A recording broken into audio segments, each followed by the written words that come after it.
Guys आज के इस वीडियो का हमारा पहला वर्ड है विच। इसका सिंपली मतलब होता है कौन सा या फिर कौन सी। इस वर्ड को हम डिटर्मिनर और प्रोनाउन दोनों तरीके से यूज़ कर सकते हैं। तो चलिए दोनों तरीके के कुछ एग्जांपल्स देख लेते हैं। जैसे अगर मैं बोलूँ विच बुक डू यू वांट, यहाँ पर विच के बाद नाउन आ रहा है, मतलब बुक आ रहा है, तो इसको डिटर्मिनर के रूप में यूज़ किया जा रहा है। इसका सिंपली मतलब होगा कि तुम कौन सी किताब चाहते हो, which book do you want. एक और एग्जांपल है which colour do you like. Which के बाद यहाँ पर भी नाउन आ रहा है, तो यहाँ पर इसको डिटर्मिनर के रूप में यूज़ किया जा रहा है, मतलब कि तुम्हें कौन सा कलर पसंद है, which colour do you like. एक और एग्जांपल है विच इज़ योर बैग।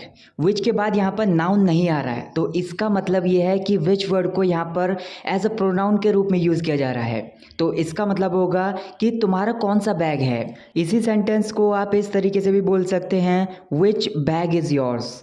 तो यहाँ पर एज अ डिटर्मिनर के रूप में इसका यूज़ किया जाएगा, क्योंकि विच के बाद नाउन आ रहा है, तो यहाँ पर इसका मतलब होगा कि तुम्हारा कौन सा बैग है। एक और एग्जांपल है विच इज़ योर बाइक। यहाँ पर भी इसको प्रोनाउन के रूप में यूज़ किया जा रहा है, तो इसका मतलब होगा कि तुम्हारी कौन सी बाइक है, विच इज़ योर बाइक।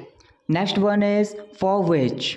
इसका सिंपली मतलब होता है किसके लिए या फिर जिसके लिए। जैसे अगर मैं एग्जांपल लूँ for which mobile are you going to mechanic, मतलब किस मोबाइल के लिए तुम मैकेनिक के पास जा रहे हो, for which mobile are you going to mechanic. एक और एग्जांपल है for which shirt do you want jeans, मतलब किस शर्ट के लिए तुम जीन्स चाहते हो, for which shirt do you want jeans. एक और एग्जांपल है this is the marker for which I want to buy ink, मतलब ये एक मार्कर है जिसके लिए मैं इंक खरीदना चाहता हूँ, this is the marker for which I want to buy ink. एक और एग्जांपल है this is the room for which I need a bed, मतलब ये एक रूम है जिसके लिए मैं एक बेड चाहता हूँ, this is the room for which I need a bed. Next हम बात करने वाले हैं आफ्टर विच के बारे में। इसका सिंपली मतलब होता है जिसके बाद। जैसे अगर मैं एग्जांपल लूँ ही slapped me after which I got angry, मतलब उसने मुझे थप्पड़ मारा जिसके बाद मुझे गुस्सा आ गया, he slapped me after which I got angry. एक और एग्जांपल है I missed my bus after which I had to go back home, मतलब मेरी बस छूट गई जिसके बाद मुझे घर वापस जाना पड़ा, आई missed my bus after which I had to go back home. एक और एग्जांपल है his father scolded him after which he went somewhere, मतलब उसके पापा ने उसे डांटा जिसके बाद वह कहीं चला गया, his father scolded him after which he went somewhere. एक और एग्जांपल लेते हैं I recorded my video first after which I edited my video, मतलब पहले मैंने अपनी वीडियो को रिकॉर्ड किया जिसके बाद मैंने अपनी वीडियो को एडिट किया, I recorded my video first after which I edited my video. Next हमारा एक वर्ड है बी लाइन। इसको एज अ नाउन यूज़ किया जाता है। इसका मतलब होता है एक सीधा रास्ता, या फिर इसको इस सेंस में भी बोल सकते हैं किसी चीज़ की तरफ या फिर किसी पर्सन की तरफ तेज़ी से जाने की क्रिया। जैसे अगर मैं एग्जांपल लूँ I was so lethargic today so I made a beeline for my bed on reaching home, मतलब मैं बहुत ज़्यादा सुस्त था, मैं बहुत ज़्यादा थका हुआ था, इसी की वजह से घर पहुंचते ही मैं सीधा बेड पर एक सीधा रास्ता बनाया, या फिर मैं सीधा बेड पर तेज़ी से गया। I was so lethargic today so I made a beeline for my bed on reaching home. One more example is here. It started raining, so I left market and made a beeline for my home. मतलब मैं market में था तो वहाँ पर बारिश शुरू हो गई, तो मैंने बाजार को छोड़ा और घर की तरफ एक सीधा रास्ता बनाया, या फिर तेज़ी के साथ घर की तरफ गया। It started raining, so I left market and made a beeline for my home. Next हमारी एक ईडियम है प्ले अ डबल गेम। इसका मतलब होता है किसी पर्सन के साथ धोखेबाजी करना। For example she is playing double game with you, मतलब आप किसी को बता रहे हो कि वह तुम्हारे साथ धोखेबाजी कर रही है, या फिर वो तुम्हारे साथ डबल गेम खेल रही है, she is playing double game with you. एक और एग्जाम्पल है I will not spare her to play double game with me, मतलब मेरे साथ धोखेबाजी करने के लिए मैं उसे नहीं छोड़ूंगा, I will not spare her to play double game with me. Next हम बात करेंगे बाय विच के बारे में। इसका सिंपली मतलब होता है जिसके द्वारा या फिर किसके द्वारा। For example, by which train have you arrived here, मतलब आप किसी से पूछ रहे हो किस ट्रेन के द्वारा आप यहाँ पहुँचे हो। By which train have you arrived here. एक और एग्जाम्पल है bye which hand did you write it, मतलब किसी से पूछ रहे हो कि आपने किस हाथ के द्वारा ये लिखा। By which hand did you write it. This is the pen by which I write it, मतलब ये एक पेन है जिसके द्वारा मैं इसे लिखता हूँ। This is the pen by which I write it. एक और एग्जाम्पल है the bike by which you are going is very expensive, मतलब जिस बाइक के द्वारा आप जा रहे हो वो बहुत ज़्यादा एक्सपेंसिव है या फिर बहुत ज़्यादा महंगी है। The bike by which you are going is very expensive. Next हमारी एक फ्रेज़ है द पिंक ऑफ कंडीशन। इसका मतलब होता है कि कोई पर्सन है जो अच्छे स्वास्थ्य में है या फिर भला चंगा है। For example, you will need 1 more week to get into the pink of condition, मतलब तुम्हें 1 हफ्ते की ज़रूरत और पड़ेगी अच्छे स्वास्थ्य में होने के लिए या फिर भला चंगा होने के लिए तुम्हें 1 हफ्ते की ज़रूरत और पड़ेगी। You will need 1 more week to get into the pink of condition. One more example, good to see you in the pink of condition, मतलब आपको अच्छे स्वास्थ्य में देखकर अच्छा लगा या फिर आपको भला चंगा देखकर अच्छा लगा। Good to see you in the pink of condition.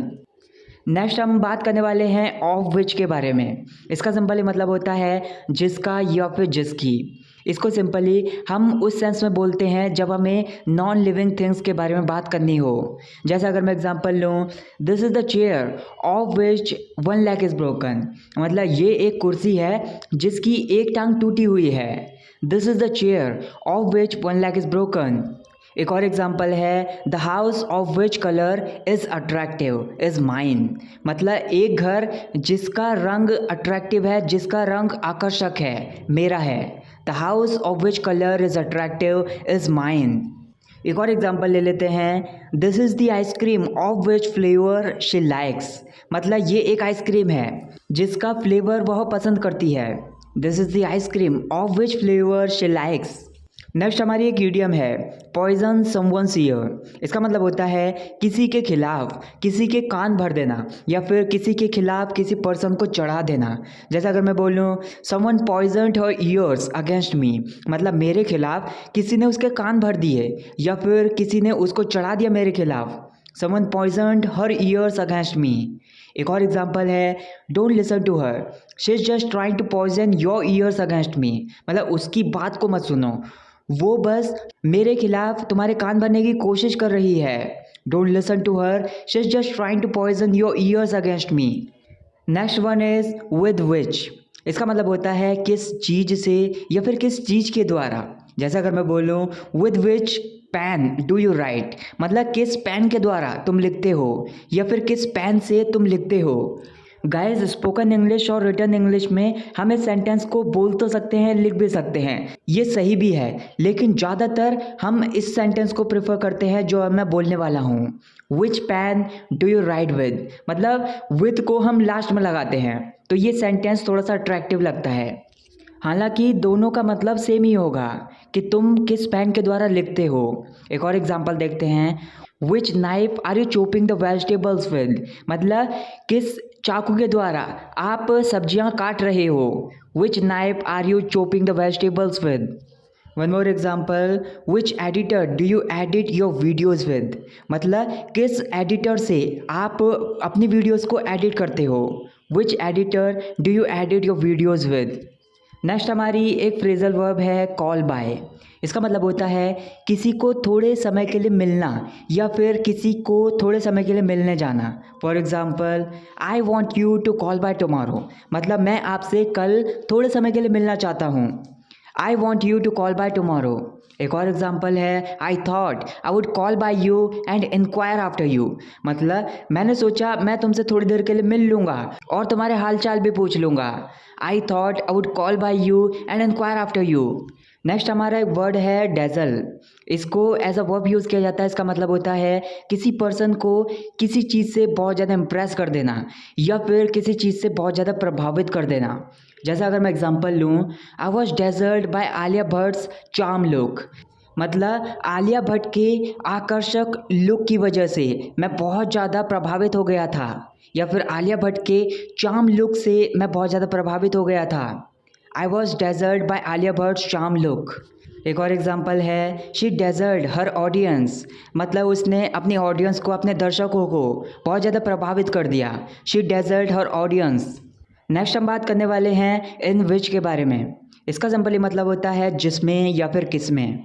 For example, in which class do you read, मतलब आप बोलना चाह रहे हो कि आप कौन सी कक्षा में पढ़ते हो, या फिर आप किस कक्षा में पढ़ते हो। In which class do you read. एक और एग्जाम्पल है in which room do you sleep, मतलब आप किस रूम में सोते हो। In which room do you sleep. इसको इस तरीके से भी यूज़ कर सकते हैं, this is the room in which I sleep, मतलब ये एक रूम है जिसमें मैं सोता हूँ। This is the room in which I sleep. एक और एग्जाम्पल है that's the school in which I study, मतलब वो एक स्कूल है जिसमें मैं पढ़ाई करता हूँ। That's the school in which I study. Next हमारी एक फ्रेज़ है इन नेम ओनली। इसका मतलब होता है कि कुछ है जो नाम मात्र का है, मतलब केवल नाम का है। जैसा अगर मैं बोल लूँ he is your friend in name only, मतलब किसी के दोस्त के बारे में आप ऐसा कह रहे हो कि वह तुम्हारा दोस्त है केवल नाम मात्र के लिए। He is your friend in name only. एक और एग्जाम्पल है this is my car in name only my brother drives it more, मतलब ये जो कार है वो मेरी केवल नाम मात्र के लिए है, जो मेरा भाई है वो इसे ज़्यादा चलाता है। This is my car in name only my brother drives it more. हम बात करने वाले हैं ऑन विच के बारे में। इसका मतलब होता है जिस पर या फिर किस पर। जैसा अगर मैं एग्जांपल लूँ this is the bench on which they were sitting, मतलब ये एक बेंच है जिस पर वे बैठे थे। This is the bench on which they were sitting. एक और एग्जांपल है on which table did you put your mobile. इसको इस सेंस में भी यूज़ कर सकते हैं। इसका मतलब होगा किस टेबल पर तुमने अपना मोबाइल रखा। On which table did you put your mobile. एक और एग्जांपल है this is the table on which I keep my laptop, मतलब ये एक टेबल है जिस पर मैं अपना लैपटॉप रखता हूँ। This is the table on which I keep my laptop. एक और एग्जांपल है on which chair does it seat, मतलब वो कौन सी चेयर है जिस पर वह बैठता है। या फिर ऐसे भी बोल सकते हैं किस चेयर पर वह बैठता है। इसी सेंटेंस को आप एक अलग तरीके से भी यूज़ कर सकते हैं। ऑन को आप सेंटेंस के लास्ट में यूज़ कर सकते हैं। इसको आप ऐसे भी बोल सकते हैं जैसे which chair does it sit on. दोनों का सेंस सेम ही होगा। So that's it guys for this video. Guys, आपको इस वीडियो से क्या नया सीखने के लिए मिला? आपके ऐसे कौन से वर्ड्स हैं जिन्हें आप चाहते हो कि मैं उन वर्ड्स को अपने नेक्स्ट वीडियो में लूँ? मुझे कमेंट करके ज़रूर बताइए।